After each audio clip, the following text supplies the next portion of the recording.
Hello, and we have been joined by the Irish head coach Heinrich Malan. You have a good experience of coaching and working on the with the teams. So, what are you exactly trying to bring in this Irish cricket as a culture? Yeah, look, I think it's just evolving a little bit of our thinking and the way we want to go about our business. Like you say, it's not about making people bat left-handed or, changing the way they go about things. It's more just evolving and keep looking at, some trends that are in front of us or, being really clear on the way we want to go about our business. And, we've got some experience in our team now and it's nice to see that some of our younger players and the way that Harry Tector's played yesterday, starting to come to the fore. So, it's just making sure that we keep ticking away in the background, be diligent in the way we do our preparation, and then from a school point of view, keep adding and polishing a couple of areas so that we can get the players out there and look to perform consistently. Well, Henrik, since you have been associated with the Black Caps recently, and we have seen their rise in all three formats. Can we see some similar sort of functioning in the Irish setup as well? You'd like to do that? Yeah, 100%. I guess that's the long term goal.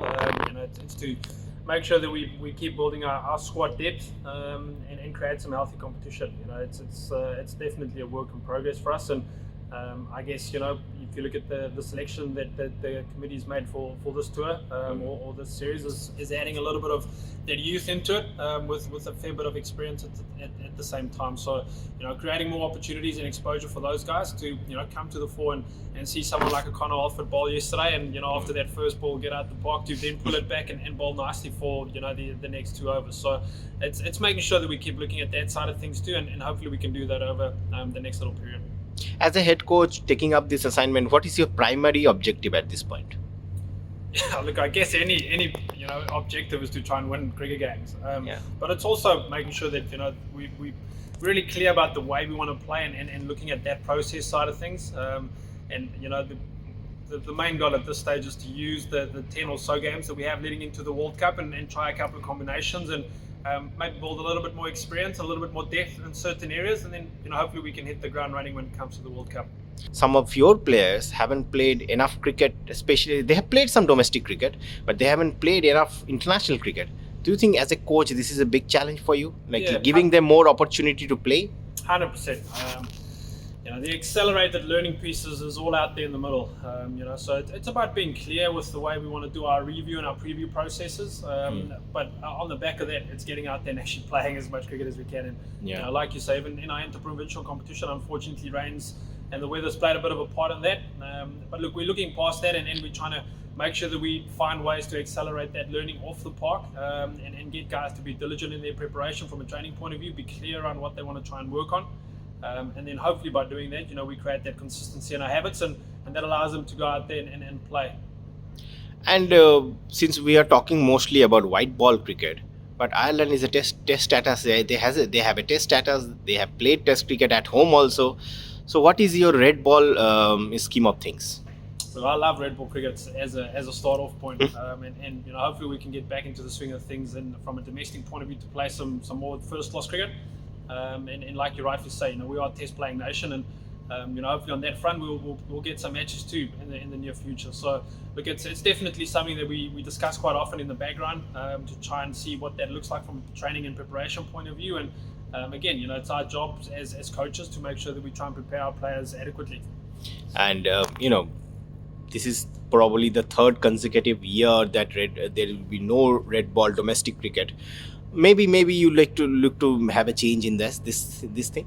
Yeah, 100%. Like I said, I think it's Richard Holdsworth, our high performance manager, probably tired of me, every time knocking on his door saying, look, we've got to play some red ball cricket. And I guess that's, just making sure that we keep creating that awareness around it. And, even if it's just from a training point of view, we've got to start changing that or evolving that mindset around, batting for 4 sessions in first class cricket on the back of not having played any red ball cricket. So just making our players aware of what we're ultimately going to look for. And then, from a bowling point of view, make sure that we get our bowlers bowling fit to play 5-day cricket, which is always going to be a challenge on the back of, not necessarily having all that loading done over the last couple of years. So it's just making sure that from a staff point of view, we're on the same page and then, creating that expectations to our players too.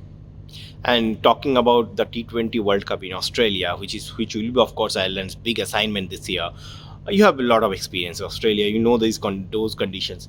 What is your expectation from these boys, and especially when it comes to the bowling attack? Because at times Ireland bowling attack in T20 cricket, uh, it's look a bit one-dimensional. You think?